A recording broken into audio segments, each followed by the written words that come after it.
ఒంగోలులో PVR school శత జయంతి ఉత్సవాల్లో మంత్రులు డోలా శ్రీ బాల వీరాంజనేయ స్వామి, గొట్టిపాటి రవికుమార్, స్థానిక ఎమ్మెల్యే దామచర్ల జనార్దన్ పాల్గొన్నారు. ఈ సందర్భంగా మంత్రి స్వామి మాట్లాడుతూ పూర్వ విద్యార్థులంతా ఒకచోట చేరి పాత జ్ఞాపకాలు నెమరువేసుకోవడం మరపురాని అనుభూతి అన్నారు.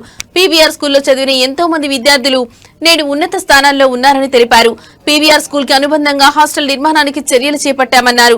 విద్యాశాఖలో మంత్రి లోకేష్ విప్లవాత్మక మార్పులు తీసుకొచ్చారని, పేద పిల్లలకు బంగారు భవిష్యత్తు కల్పనే ధ్యేయంగా ప్రభుత్వ పాఠశాలలను బలోపేతం చేస్తున్నామని ఆయన పేర్కొన్నారు. పేద విద్యార్థులకు కూటమి ప్రభుత్వం నాణ్యమైన విద్య, మెరుగైన సంక్షేమం అందిస్తోందన్నారు.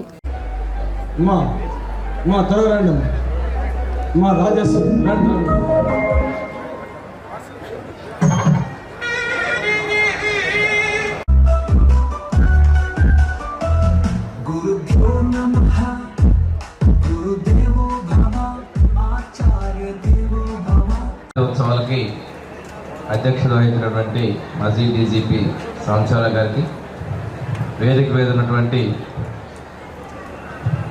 విద్యుత్ శాఖ మంత్రులు గొట్టిపాటి రవికుమార్ గారికి, శాసనసభ్యులు జనార్దన్ గారికి, విజయ్ కుమార్ గారికి, వేదిక మీద ఉన్నటువంటి urban development authority chairman Riyaz గారికి, సీతారామయ్య గారికి, 2045 నుంచి ఇక్కడ చదువుకున్న విద్యార్థులందరూ కూడా నిన్న ఇవాళ కలవటం, వారి యొక్క స్ఫూర్తులని మాట్లాడుకొని ఆహ్లాదంగా గడపడం అనేది ఒక గొప్ప సందేశం. ఈ స్కూలు చాలామందితో అనుబంధం, ఒంగోలు నగరం చుట్టుపక్కల ప్రాంతాల్లో ఉన్నటువంటి పరిసర గ్రామాలకు అనుబంధంగా ఉన్నటువంటి స్కూలు.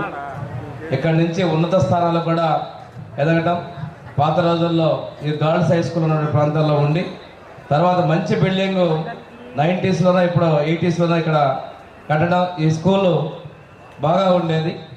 తదుపరి విశాలమైన గ్రౌండ్, ఈ ప్రాంగణంలో జూనియర్ కాలేజ్ కూడా ప్రభుత్వం ఏర్పాటు చేయడం అనేది విద్యలకి ఈ ఉన్నటువంటి స్కూల్ని అనుబంధంగా ఈ ప్రాంతంలో డెవలప్మెంట్కి ఒక మంచి నిర్ణయం తెలియజేసుకుంటూ 100 సంవత్సరాల క్రితం దాతృత్వంతో పిసిపాడి వెంకట రంగయ్య శర్మ గారు దాతృత్వంతో ఇది ఏర్పాటు చేయడం అనేది గొప్ప విషయం. వారి పేరు మీద ఈ స్కూల్ అనేది పూర్తిగా పీవీఆర్ అంటే చాలా కొద్ది మందికి తెలుసు, కానీ ఈ శతాబ్దోత్సవాల మీద వారి యొక్క పేరుని సుపరిచితం చేయడం కూడా ఒక మంచి కార్యక్రమం.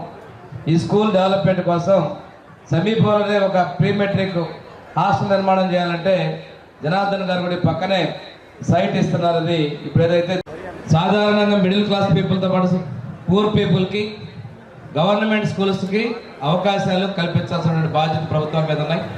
ఈరోజు విద్యాశాఖ మంత్రులు లోకేష్ గారు ఎడ్యుకేషన్లో సబ్జెక్ట్ కరికులం దగ్గర నుంచి ఏ స్థాయిలో ఉన్న విద్యార్థి అయినా కానీ మంచిగా రాణించాలి, వారు ఉన్నత స్థితిలో ఉండాలి, స్కిల్ డెవలప్మెంట్తో సహా పూర్తి స్థాయిలో ఇవ్వాలనే లక్ష్యంతో ప్రభుత్వ పాఠశాల బలోపేతాన్ని లక్ష్యంగా పెట్టుకొని ముందుకెళ్తాననే విషయం తెలియజేసుకుంటూ, ఈ స్కూల్లో మరింత మంది విద్యార్థులు మరింత ఉన్నత స్థానాలు రావాలి. ఈ స్కూల్లో ఈ 100 సంవత్సరాల వేడుకని ఇప్పుడే పెద్దలు సాంబశివరావు గారు చెప్పారు. ఈ స్కూల్ అభివృద్ధిలో ఎంతవరకు తన పాత్ర కావాలన్నా ముందుంటామని చెప్పడం, అదేవిధంగా నిన్న ఇవాళ పాల్గొన్నటువంటి పెద్దలందరూ కూడా అభివృద్ధికి పూర్తి సహాయ సహకారాలు అందించి అవసరమైతే పిల్లలకి స్పెషల్గా వారిలో రిటైర్డ్ టీచర్స్, రిటైర్డ్ లెక్చరర్స్ ఉన్నటువంటి వాళ్ళు కూడా ఎవరైతే బ్యాక్లో ఉన్నారో వాళ్ళని 100% ఉత్తీర్ణతతో పాటు మంచి స్థాయిలో ఈ స్కూల్ నుంచి, ఈ హై స్కూల్లో చదివినటువంటి పిల్లలు ఉన్నత స్థానాల్లో ఉండే విధంగా తీర్చిదిద్దేందుగా రోల్ మోడల్గా వ్యవహరించాలని కూడా మనస్ఫూర్తిగా కోరుకుంటూ సెలవు తీసుకుంటాం. థ్యాంక్ యూ అండి.